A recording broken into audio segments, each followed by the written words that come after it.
Montgomery Hospice bereavement counselor. I've been a bereavement counselor with Montgomery Hospice for the past 14 years.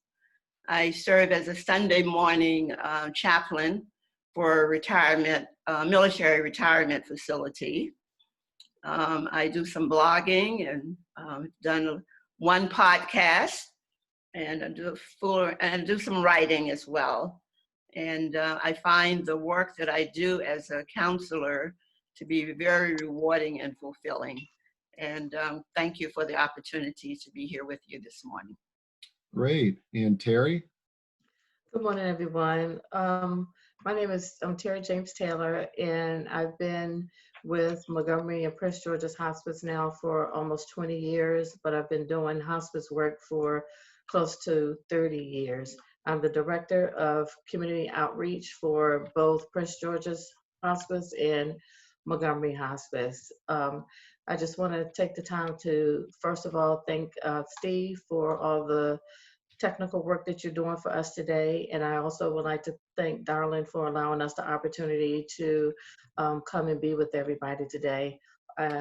Also hope that everyone really have a takeaway, because this is going to be more of, as Steve was saying, as an open dialogue and just talking about some of the things that we are going through today, and especially as caregivers for the community.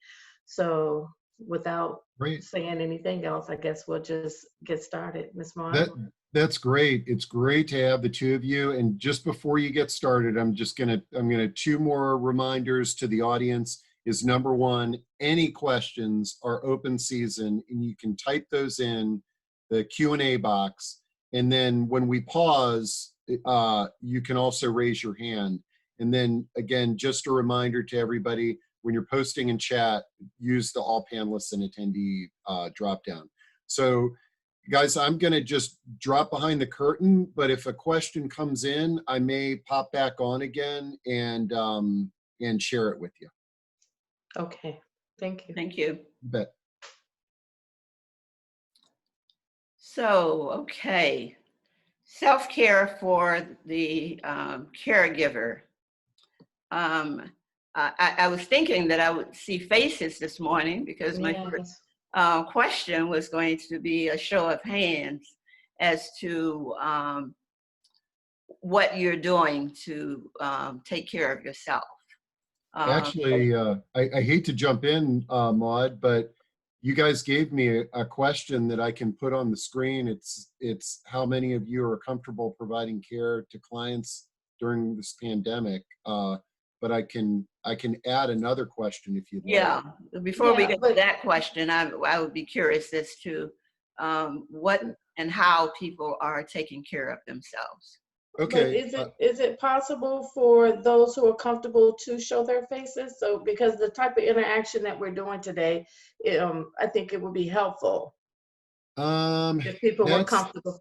Yeah, that's kind of hard to do in this type of format.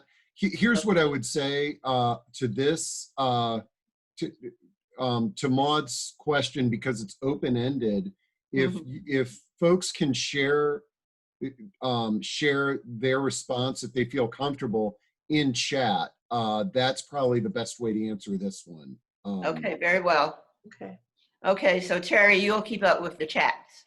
Yes. Yeah, okay. So it's very important as a care provider to not only take care of your clients, but also yourselves. And we tend to forget about ourselves and put ourselves on the back burner. But in order to be a good and effective caregiver, in a sense, you have to put your own oxygen mask on first. You have to take care of yourself before you can take care of your clients. And it's important to take care of yourselves from a physical, spiritual, emotional, and social perspective. And taking care of yourself physically means that you are eating properly, getting enough sleep, doing some exercise, perhaps meditating. And I'll just share with you how I start my morning each day. I do a reading, a positive reading. I pray. I meditate for 30 minutes, and I exercise. This morning, I had the opportunity to walk for 45 minutes, which is actually over 5,000 steps. Right. And those are the tools that I use before I start my day. And breathing, one way of doing that, especially as I was waiting to come on now, I was feeling a little bit stressful. So kind of taking some deep breaths in and out always calms you. And that's good. Jennifer, she mentioned in the morning, she does a yoga workout and she meditates for at least 15 minutes. So Okay, good. all right.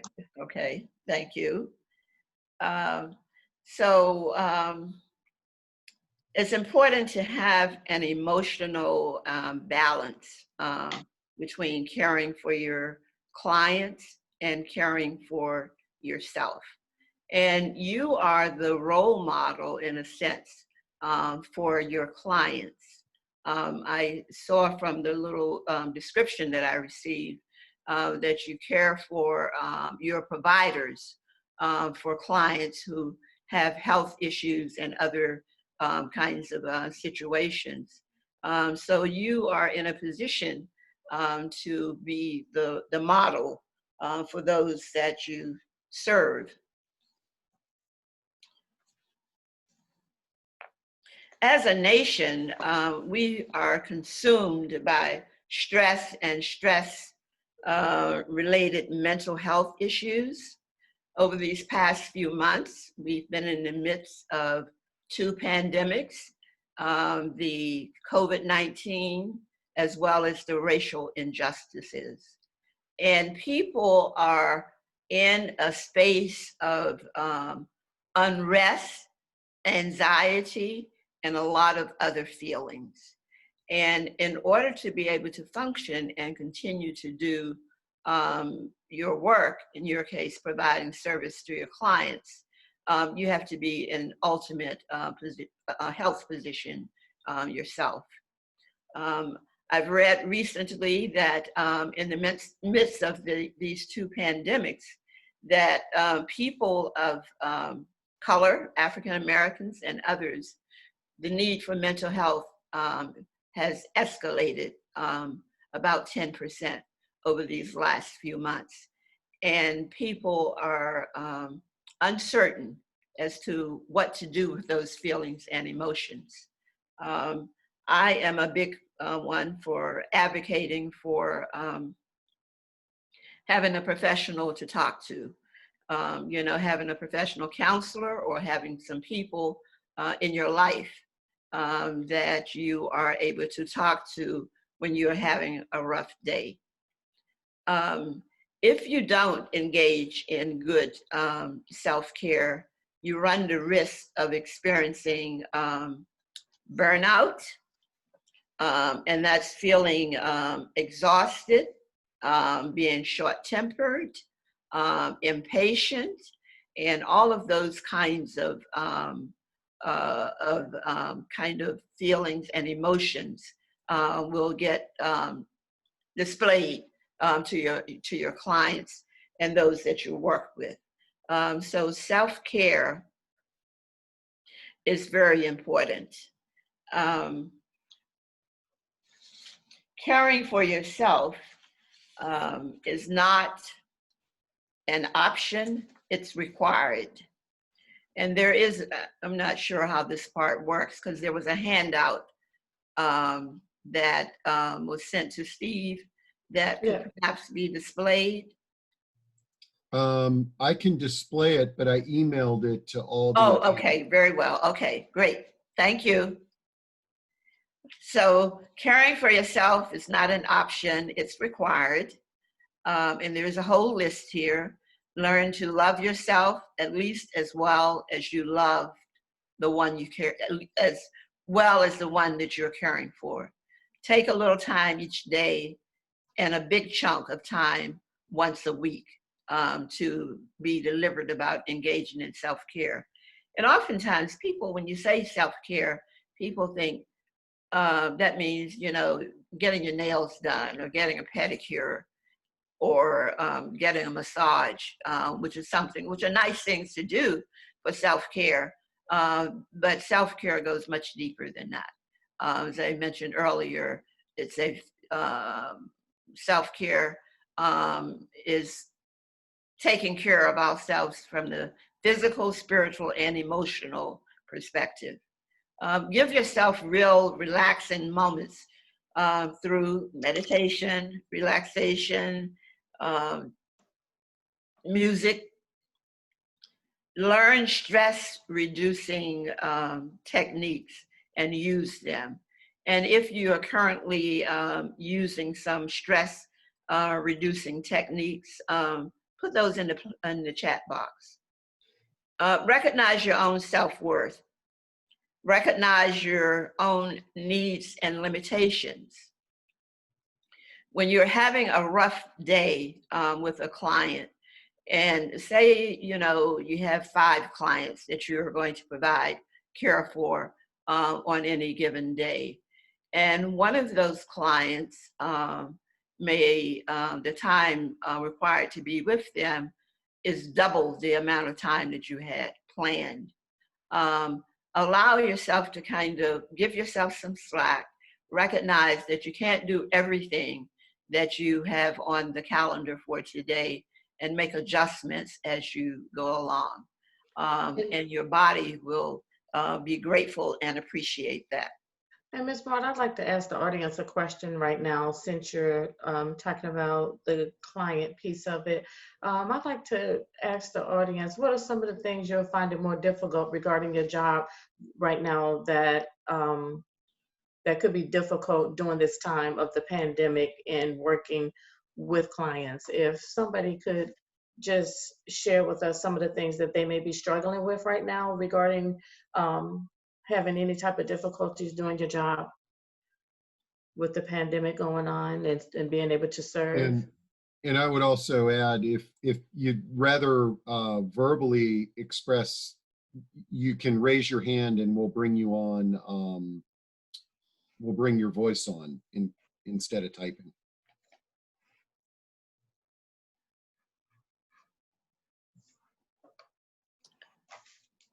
Okay, so I'll move along. Okay.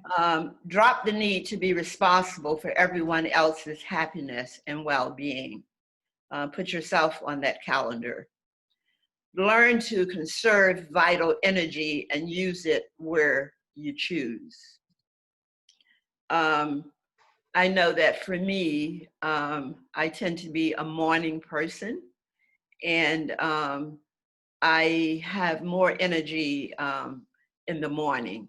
So projects that will take a lot of energy, because in addition to seeing clients, I do workshops and other activities as well. So I will put activities that require a lot of energy on the front end of the day, and put lighter obligations on the in the afternoon. Nurture the spiritual side of yourself. And we are all spiritual beings. There are 5 ways of connecting with the spirit. Nature, relationships, religion, music, the arts, whatever fall under the arts, and that thing that's inside that's called the soul or the spirit. And we all are spiritual beings. We don't necessarily all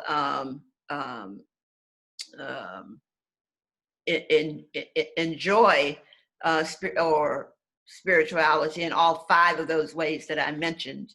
But some of those 5 areas you will feel a strong pull towards. So appreciate and engage in your spiritual side. Put into practice some of the good advice that you give to your clients. Develop the part of you that wants to laugh. Laughter is good for the soul and good for the spirit. Seek out humor in your life, and above all, don't take yourself too seriously. Pay attention to what your body is telling you. If it's tired and feels stressed out, if it's in the middle of the day, take 5 or 10 minutes. Do some breathing. I don't know, find something that brings you a little bit of joy. Engage in nature, perhaps in some way. Set limits. That means saying no at times. Although we might think that we're superhuman beings, there's only so much that we can do before we have to refresh and renew our energies. Give yourself a break in more ways than one. Don't set unrealistic expectations for yourself. And don't hesitate to reach out for help. If you're having a rough day with one of your clients, have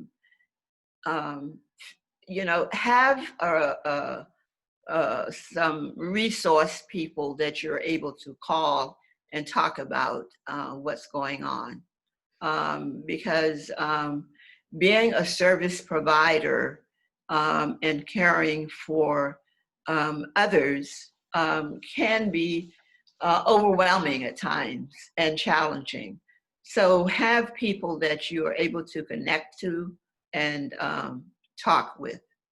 I have a whole group of people who are part of my support network that I'm able to call if I'm having a difficult day and just talk about what's going on. And Ms. Maud, one of the things I'd like to read that's in the chat box from Robin, which is kind of on the flip side as well, because it's also challenging for the providers. And that's one challenge is making sure all caregivers are consistently following the CDC infection disease protocols to keep themselves safe as well as the client. So that can also be another layer of stress for providers. Mm-hmm. Absolutely. And certainly we hope that all of these providers that are on today have the PPE that they need to protect themselves as well as their clients. Very important, because if you don't have those tools, that can certainly create some anxiety and stress and put you in a place of fear of being infected. And can't provide care. More likely you can't provide care. Yeah. Totally correct. If you're not healthy yourself, you can't provide care to others. Caring for yourself is not being selfish. We oftentimes think that if we take the time to take care of ourselves, that we are being selfish. But again, if you don't put your own virtual oxygen mask on yourself, you're not going to be at your ultimate self to care for your clients.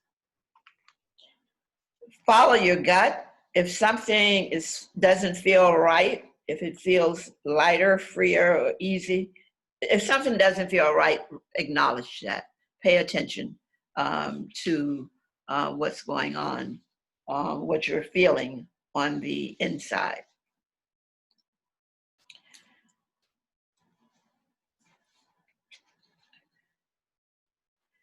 Overcoming some of your self-care stumbling blocks. Becoming more in tune with what with what your body and your mind needs and listening to yourself, and knowing when to slow down is key. These seemingly small actions help you to deter feelings of stress and overwhelm, increasing your resilience and general mental strength. The work that we do, providing service to others, I know that as a grief counselor, especially during these times, these last few months in particular, with so many people having lost loved ones to the coronavirus, and not being able to spend time with their loved ones in those last days, not being able to have the kind of services, funeral services that they would like, with limited participants, has also added an additional layer of stress and anxiety and feelings, and the inability to know how to manage those feelings. It's important to, as a part of your self-care, to talk about what you're feeling. Don't keep it inside. When we keep feelings inside, it can contribute to mental health issues. It can cause us to behave in ways that we would not normally behave.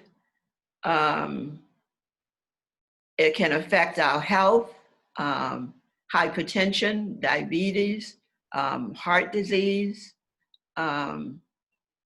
Stress can provide all kinds of health issues. And being in professions where we're providing service to clients, people around us and outside of us are not able to see what's going on the inside of us, of the toll that these situations are taking on our physical bodies. So it's important to talk about what you're feeling and what's going on. And I'm sorry, I was saying that is so true, because we have to keep going. I mean, we want to do a good job. We want to be able to provide. So I'm going to pose a question now to the audience again to see what are some of the concerns that you all may be uncomfortable with during this COVID-19 time, and how, if you would like to share with that, how is it affecting you being able to work with your clients? Are there any comfortability things happening for you right now?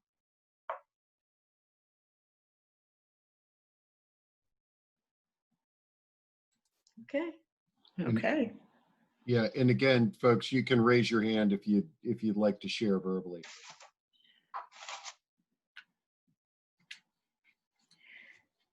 And in overcoming your self-care stumbling blocks, to start with, try to identify why it is that you don't prioritize your self-care. And you can put that in the chat box. Why, if you're not engaging in self-care, if you're not prioritizing yourself, why is that?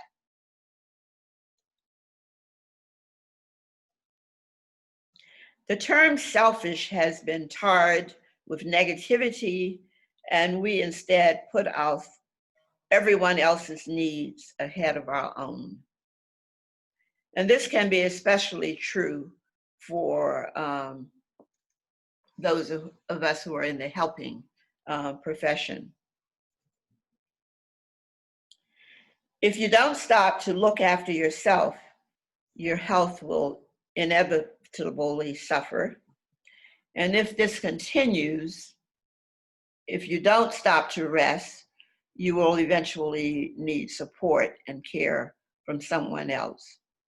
Consider yourself a necessity to ensure that you're fighting fit and that you're feeling that you're fighting fit and capable, that you're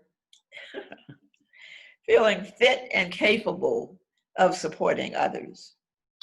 We all need break time. I've got Patricia Morris is raising her hand. So Patricia? You're muted, Patricia. Can you hear me now? Yes. Good morning, everyone. Good morning. I'm really enjoying this. I have a caregiver support group called Hands of Hope. And one of the things that I find, I used to be a caregiver for my mom and dad. And I think you're not taught to think about yourself. True. It's a new way of, you have to almost ask people to, let's think about how we're thinking about ourselves, because you almost feel guilty if you start thinking about yourself. Absolutely. And so, I try to tell myself and my caregivers, it's all right to think about yourself. If you don't think about yourself, then you won't do a good job. All the wonderful things you all were saying this morning. Mm-hmm. So it's a way of thinking. And if we can get people to start thinking it's okay, people are not going to look at you in the wrong way or negative way. They're going to look at you in a positive way. And you could be a role model, like you all just said. Absolutely. I just want to share that. And I really appreciate what you all are sharing this morning. Thank you. Thank Thank you, Patricia. Now, Steve, how do I go off? Oh, I got you. What was that? She was asking how does she mute. Oh, Okay, yes. All right. Found in, I don't know exactly what profession you all are in, but found in every association's ethical code is a statement that requires clinicians to monitor their personal well-being while providing supportive service to others. And I know that I'm being repetitious, but I cannot say enough. For you to be the best and provide the best care to your clients, it's imperative that you take good care of yourself first. Why is self-care important? It prevents compassion fatigue. Regardless of whether self-care is deemed vital to care providers, it's essential for our own personal well-being. After listening to trauma or stresses of client after client, it's tough not to feel fatigued by the emotional baggage that they carry. And if you're not careful, you will find that you're carrying it as well. And so I'm wondering if there are those of you who are participants find yourself in situations where you've been with a client and their situation is so overwhelming and stressful that you're having a hard time getting through. And I'm also wondering if when you have those hard and difficult, challenging situations, if you are taking a moment in between before going to the next client. So are you, for example, maybe doing at least some breathing exercises or listening to some music? What do you do to de-stress yourself, especially when you've had a difficult situation with a client before going on to the next client? Necessary to find outlets to relieve any anxiety or feelings you absorb from your clientele so that you don't develop compassion fatigue or begin to feel burned out. Many people in these care provider professions do experience burnout simply because they don't know or realize or recognize the importance of self-care and taking care of themselves. And a lot of times we're just on autopilot and just keep Exactly. going and going and going, yeah, and ignoring the signs. They really are there, but we're ignoring them. Yes, absolutely. And sometimes I'm guilty of that myself. But I have learned to pay attention to my body. If Yeah. my body is saying slow it down, I slow down. And if I have 6 things on the list for today, I'll take 2 of those off and put them on the list for tomorrow. Mhm. Self-care requires that you engage both your mind and your body. However, it can be difficult to activate both at the same time. On a full day of back-to-back service activities, carve out time for yourself and your schedule to meditate. Practice intentional breathing. Download an app on your phone for a 2-minute relaxation and reframing session between clients. I think I did ask this question just a little bit ago as to whether or not you were if anyone could share, or are you being deliberate about taking some time before going to the next client to de-stress?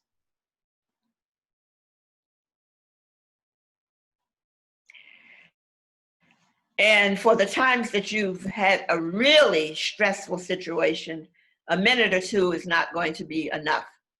So it's important on those days, those situations, to take 10 minutes for meditation after lunch or whatever the case may be. Practice affirmations. The author Louise Hay says, every thought you think and every word you speak is an affirmation. You're using affirmations every moment, whether you know it or not, because the chatter is constantly going in our minds and in our brains. And that chatter can be positive affirmations or negative ones. And if that chatter is negative affirmations, that's going to take up a lot of energy and you're going to feel really down. So positive messages to yourself. Create a sunshine file. While it may be unethical to solicit testimonials from your client, there's a good chance that you receive letters and notes of thank you and praise. Don't read them and throw them away. Put them in a sunshine file so that you can go back and read them. Sometimes all you need is a reminder of what you've achieved and who you've helped to brighten your spirits.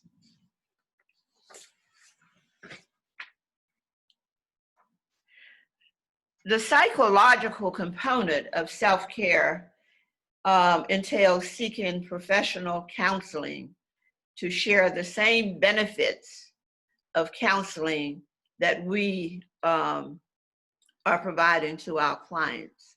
Just like we are providing supportive services to our clients, we oftentimes need, again, someone that we're able to talk to.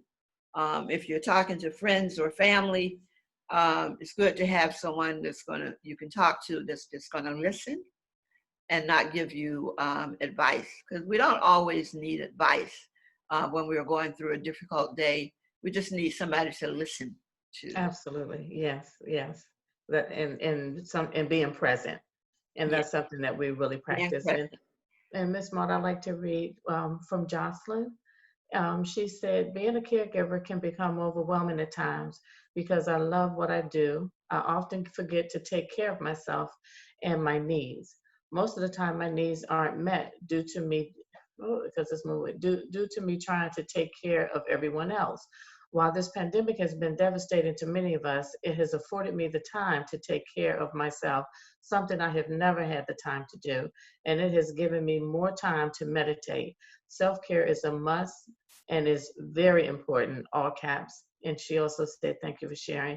And that's what I noticed about this pandemic as well, since a lot of us, we go out and we do what we have to do. And if we're trying to abide by everything that we need to do, we're staying home more. It gives you more time with your family. It definitely gives you more time to meditate or start an exercise program. Have us doing a lot of things that years ago when we weren't moving so fast, regardless to what our field was or is. It has in fact slowed us down, and I think have us refocusing in other ways as well. Thank you, Joanne. Absolutely. I cannot say enough about meditation. Excuse me. Meditation quiets the brain. All of that chatter that's going on in the brain, about, I've left one client and, you're still thinking about them and whatever. When we meditate, that's an opportunity to quiet the brain. And quieting the brain again from the negative chatter is good for the spirit. The spiritual component to self-care is described as a service provider connects and makes understanding both with their sense of purpose and their meaning of life.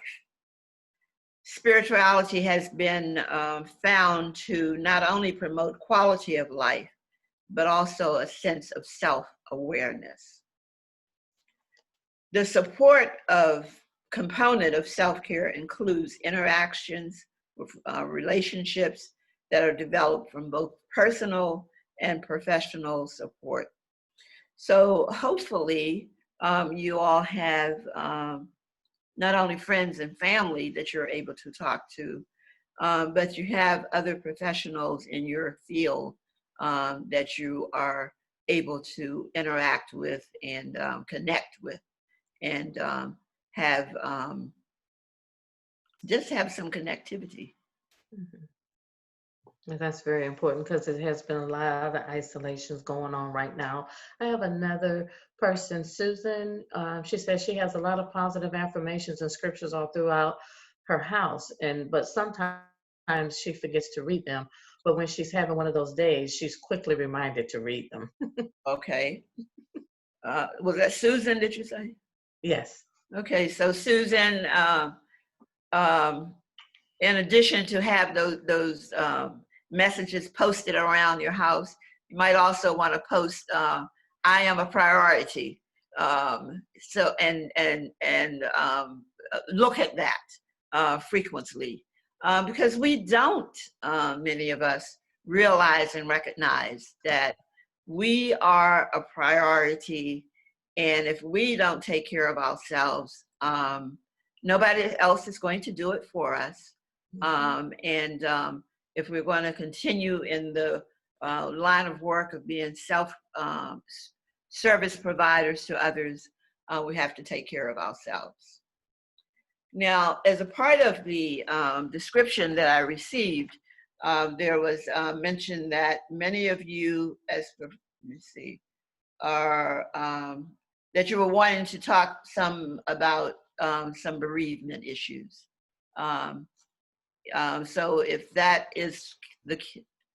the case, if you have questions about grief and loss, this is the time to talk about those. But in the meantime, I will mention just understanding grief. And grief affects us too, from a physical, spiritual, and emotional perspective.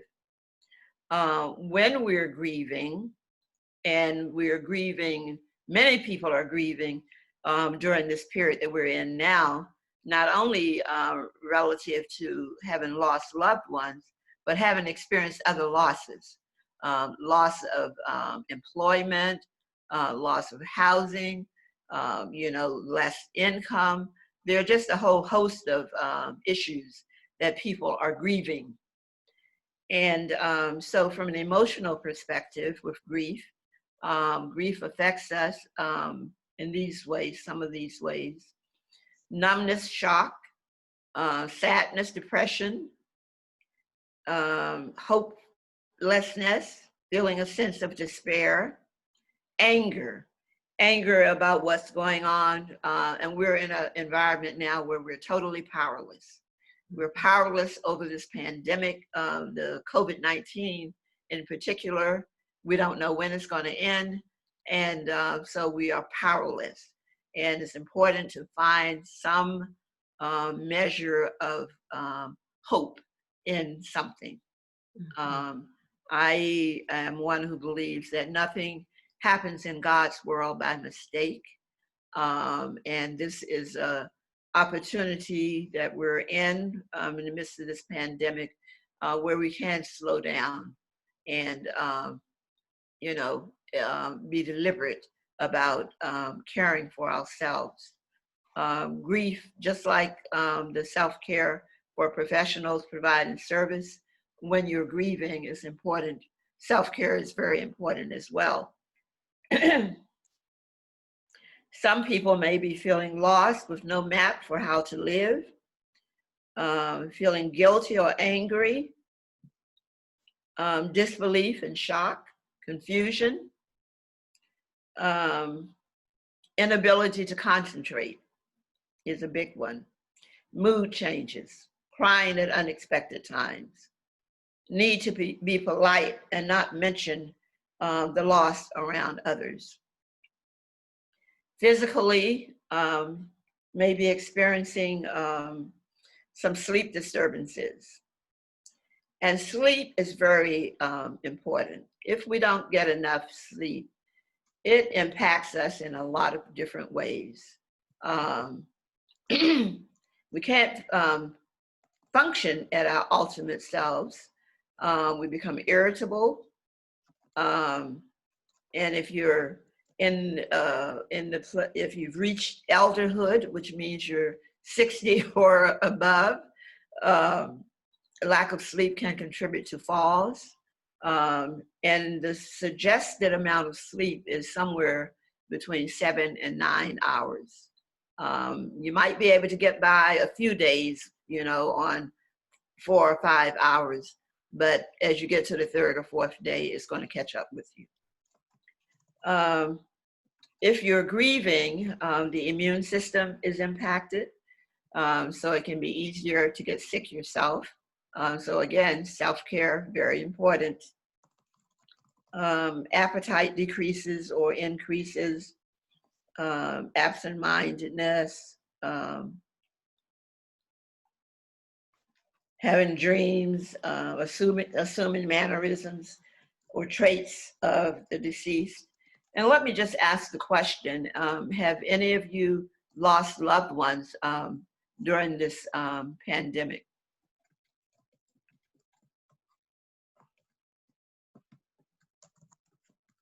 No response? No response. Okay. And that's a blessing. Spiritually, grief affects us from a spiritual perspective as well. Well, I'm sorry. Jennifer said she had relatives. Okay. That just came up. Okay. Did Jennifer want to say anything further?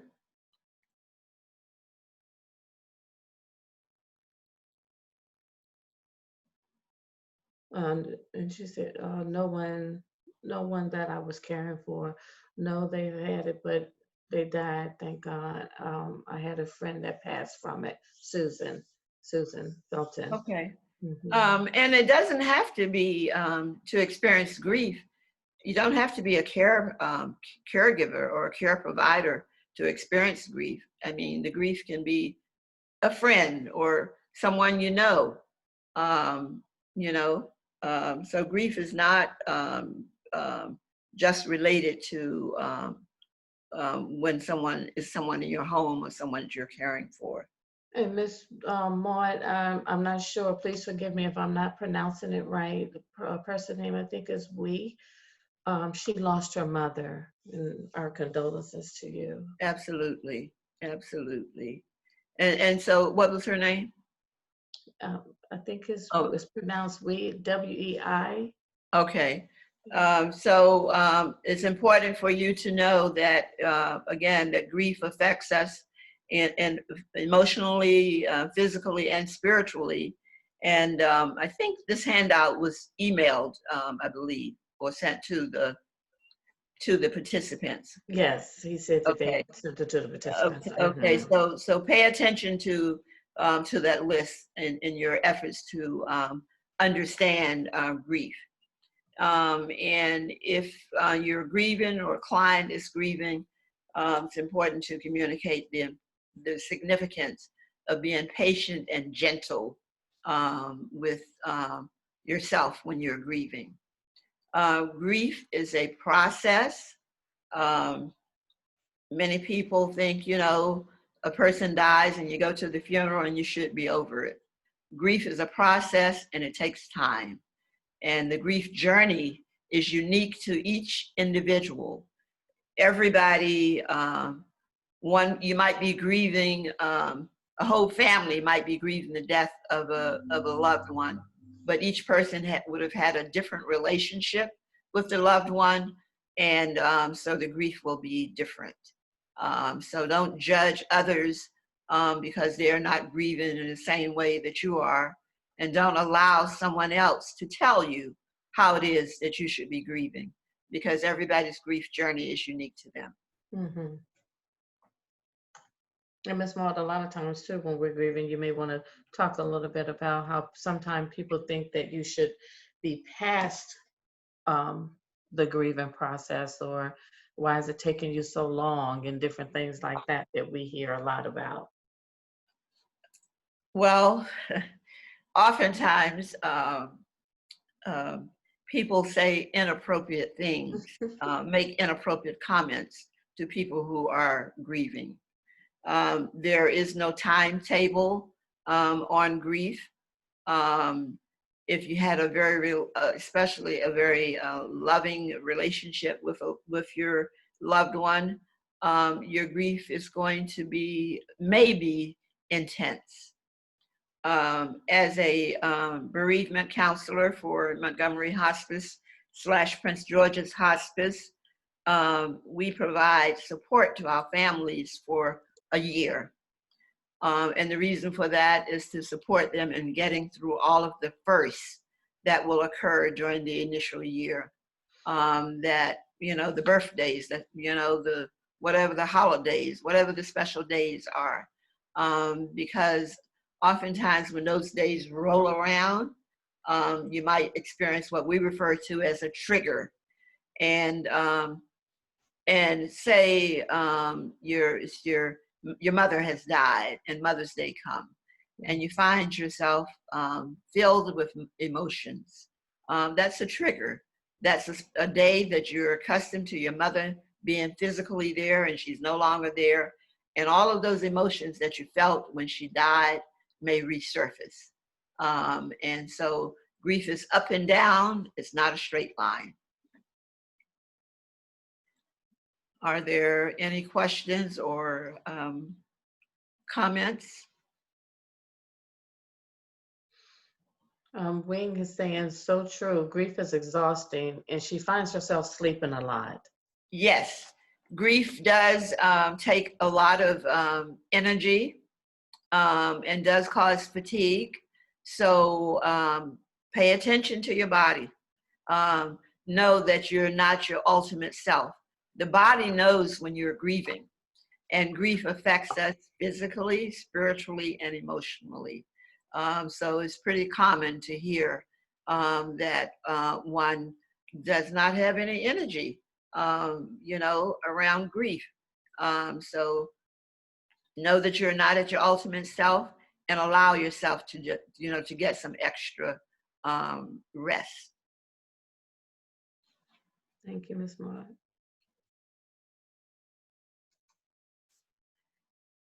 Stress management tools should include important activities for the body, important activities for you psychologically, important people and activities for social support. Social support is very important, especially in these times that we're in right now, when many people are isolated. Many of us are working from home. I've been working from home since the middle of March.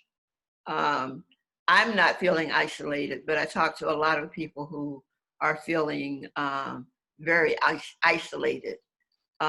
So recognize that and have your people that you are able to connect with.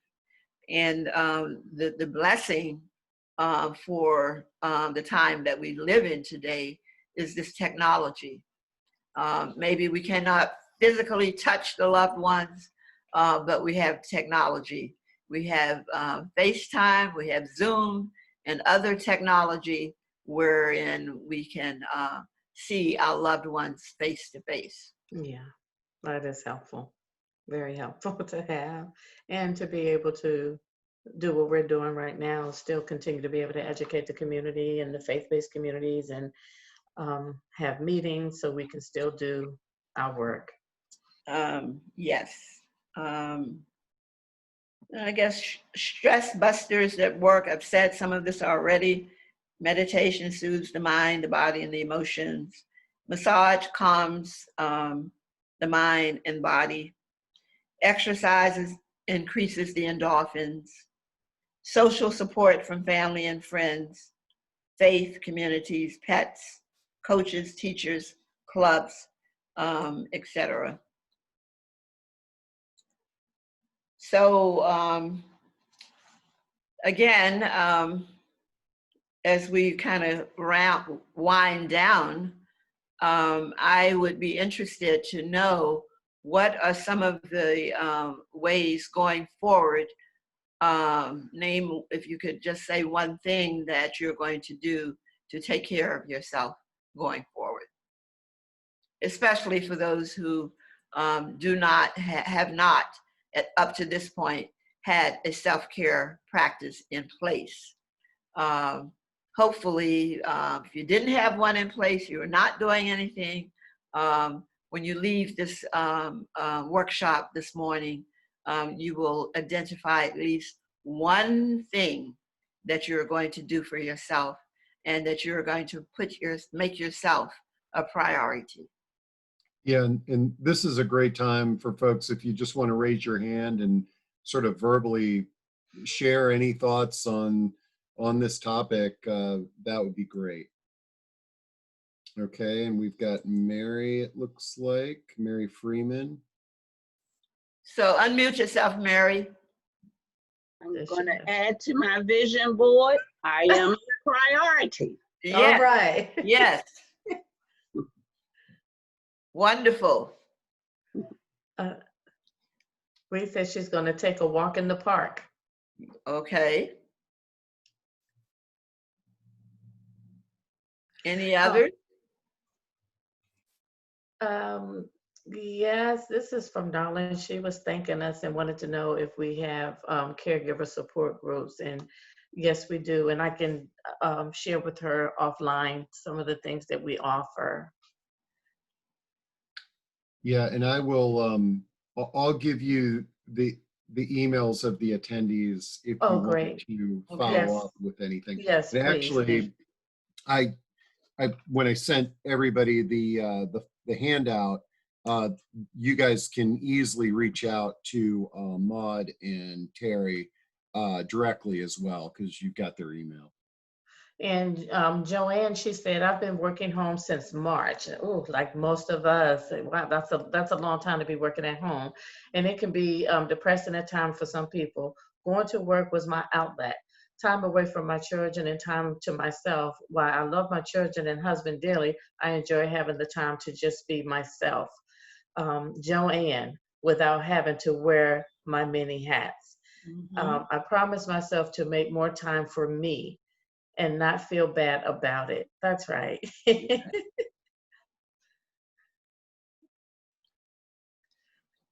Susan, she said, this has been very informative and enlightening. Thank you for offering this to us. And everybody is quite welcome. This is just a time where we just have to keep leaning on one another. As Ma say, just be a listening ear, talk to somebody. These are some tough times that we're in right now. And this type of work we have to continue to do and do well, not only for our clients, but for ourselves as well. Exactly. And if anyone has any grief issues and feel that they need some one-on-one, certainly, reach out to me. Great. Well, this has really been a great way to start the day. Great solutions. And I've recorded this, so we'll be able to send the recording to everybody in case you wanted to share with a colleague or a client who was unable to make it today.